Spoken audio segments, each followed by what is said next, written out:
Welcome back. This is the talk called Insight to the New World Order, Islamic Eschatology and Occult History. It's got a rather long but fairly descriptive title. The subtext is really the ancient crusade from Adam alayhi salam to Isa alayhi salam, to Isa alayhi salam's return. We had a session earlier this year, and this is meant as a follow-up to that session. Before I go further, just some logistics. You see the keluar or out or exit signs. That one actually goes to the outside, and that's the main entrance. The toilets are just as you exit the main entrance. You can see them to your left. So I think I've covered health and safety issues. This talk is brought to you by 24 Kirats and Smart Entity, and you can see the booths around you. I think we've got 4 tables filled up. Please visit the booths and contribute, as these are put up by the organizers and the speakers. Just to add some context, so this started as a closed forum, and the reason why you are here is because you are in the circle of friends, of people who the two organizers, 24 Kirats and Smart Entity, believe who are hungry for this sort of knowledge. We have the very fortune of having Dr. Omar Zaid, who I think many of you may have already seen his books. I found my first recollection was actually finding Dr. Omar's book in mp4, and I was told that this is the best-selling book published by Eschatology in the country. Sheikh Imran Hosein, I think, needs no introduction. Many of you have been to many of his talks. He's extensively got his lectures in CDs and on YouTube. We are very fortunate to have Sheikh Imran around, and I think Sheikh has Malaysia as your second home currently, and we're trying to get Sheikh to officially make Malaysia his second home, as a program. The 2 sessions that has been organized previously and today is a bit of an awareness program. I think not many of us have been exposed to the work of Dr. Omar. But more interestingly, when we put Dr. Omar and Sheikh Imran together, there seems to be a very interesting link. We have heard about the Islamic Eschatology, about the end of times, about the significance of Surah Al-Kahf. But when we go, how do we also interpret the other side, if you like, sometimes the symbolic side of things that allows us to see what normally others may not see. And when we came across Dr. Omar, this is where we thought the pairing became very interesting.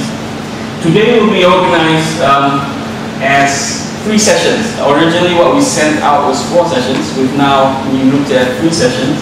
Dr. Omar will take the first and second sessions, and it's divided in general as pre-Christian era, from Adam to the coming of Isa alayhi salam, and then post-Christian era until the present day. And Sheikh Imran will then do the link this back to the subject of Islamic Eschatology. At this present time, we are trying to do a full 1-day program. We are liaising with Sheikh Imran to do a full, where I believe the program has not actually been done before, is to do a full day's program on Islamic Eschatology. We have read many books that Sheikh has done, and I think it will be highly beneficial for us to actually get everything tied together in one session, inshallah. So without further ado, may I invite Dr. Omar Zaid.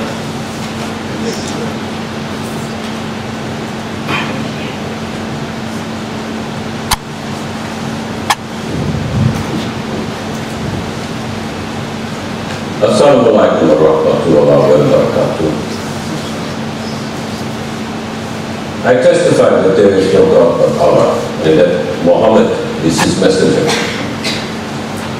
And I wish to thank our host, and especially Imran Hosein, for preparing this and inviting me to come here to speak and to share what I have discovered in the fields of research about this particular topic.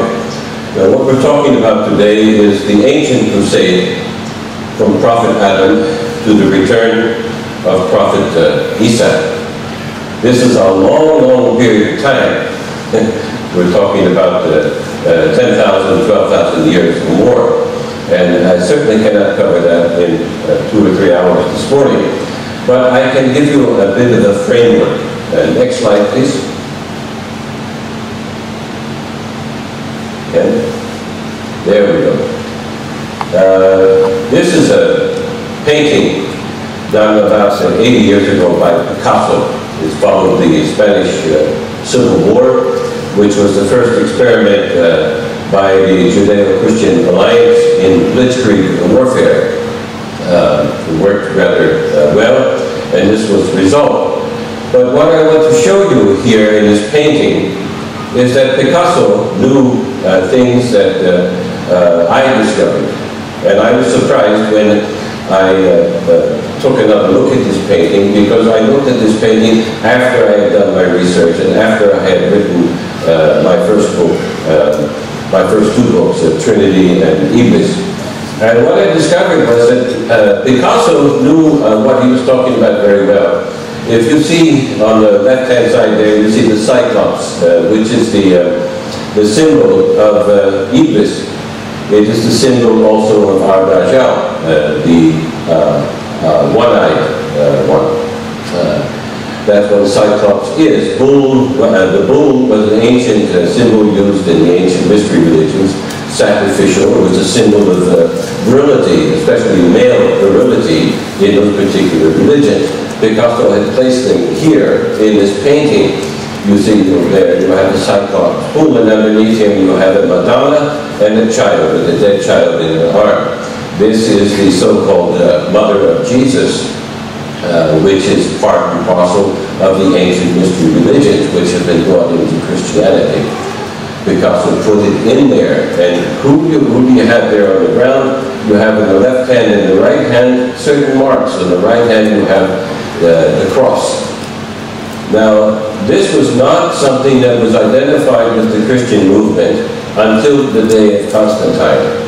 Constantine, so-called, had this vision, and in this vision he was reported to have been told, in this sign, under this sign you will conquer. This has now become the Jesuit slogan, and it's called IHS. Under this symbol or under this sign you will conquer. And that's one of their slogans. And there it is on the right hand, and this follows the crusader who has a broken crusader sword in the hand.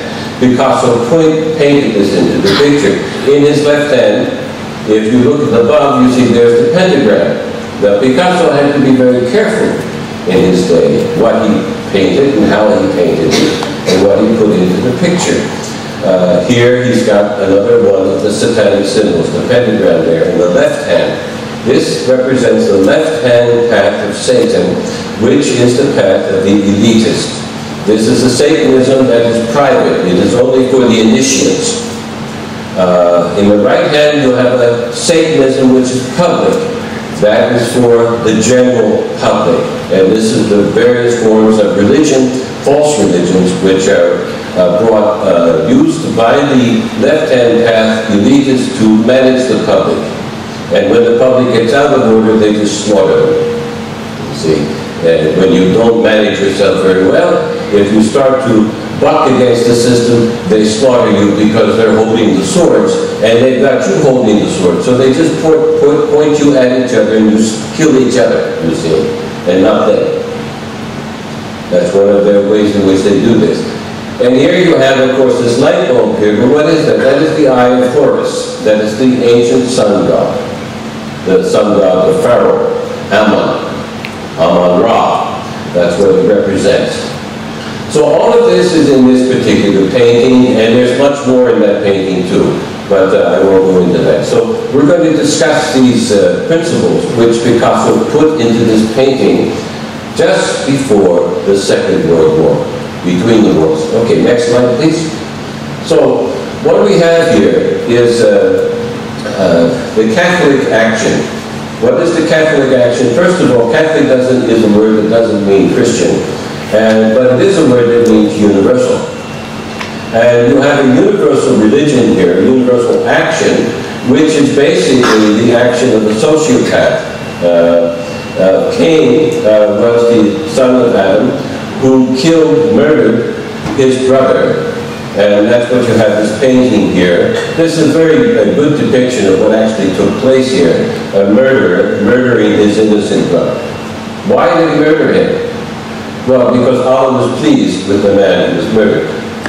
We know that from both Al-Quran, and we know that from the Holy Quran. So who are these crusaders? Well, we have here on the right-hand side some of the final crusaders. We have the word ponerocrat. Ponerocrat is a wicked leader. That's what it really means. Ponerology is the study of wicked political science. It's a new science. It's not something that has been studied systematically. It's something that should have been studied systematically by the Muslim Ummah, but Iblis has managed to get them to recycle, and recreate the wheel instead of keeping afoot of worldly events. So what we have here, the final crusaders, there's the first crusader, Cain, and we have some of the final crusaders here. It's the same stream, so I think I've done very well here. We've gone 10,000 years in just 3 slides. Not bad, you see? Now, Bush here, Bush Jr., who is this fellow in the red? This is the Pope, one of the dead ones. He was dead while he was alive, and now he's even more dead, you see? What are these people doing there? This one. This one. What are they? Are they Catholic? No. They're not Catholic. But this is the Catholic leader, a dead one. Okay? These are all Knights of Malta. And they're Protestants, members of the Protestant Christian sect, whichever one